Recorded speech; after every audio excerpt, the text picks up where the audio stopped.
ہم سب قرآن مجید میں اصطلاح آتی ہے نفس مطمئنہ کی۔ ہم آج دیکھتے ہیں کہ انسان کے اندر جو سب سے بڑا اضطراب ہے وہ یہی ہوتا ہے کہ جی اطمینان حاصل نہیں ہے، اور ایک نوعیت کا اضطراب ہے، پتہ نہیں ہوتا کہ زندگی میں کیا کرنا ہے، کہاں جائیں گے۔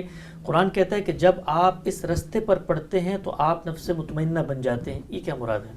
جب مقصد معلوم ہو گیا، جتنے پہلو اضطراب کا باعث بن سکتے تھے وہ ختم ہو گئے۔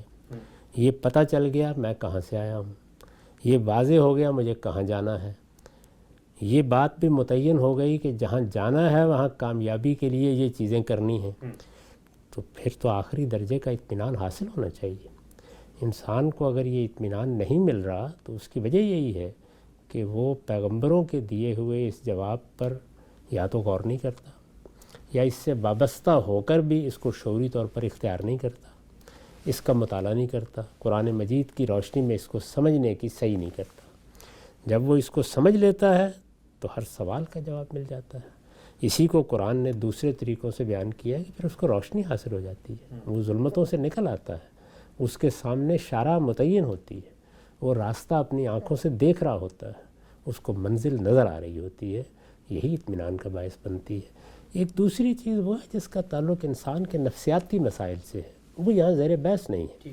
یہ وہ اطمینان ہے جو کسی چیز کی حقیقت کو سمجھ کر، جو کسی مقصد کو متعین کر کے، جو اس کے راستے کے تمام مراحل سے واقف ہو کر انسان کو حاصل ہو جاتا ہے۔ اب اس کے بعد اس راستے پر چلنا ہے، اس میں اضطرابات بھی پیدا ہوں گے، اس میں خلجان بھی سامنے آئے گا، اس میں بہت سی جگہوں پر انسان بے چینی بھی محسوس کرے گا، وہ بالکل الگ چیز ہے، اور اس کے لیے کیا کرنا ہے اس کے طریقے بھی الگ ہے۔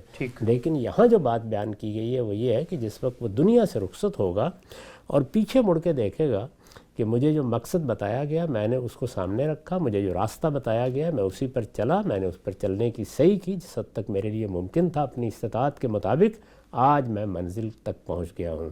تو یہ وہ چیز ہے جس پر وہ گویا نفس مطمئنہ کی بادشاہی حاصل کر لے۔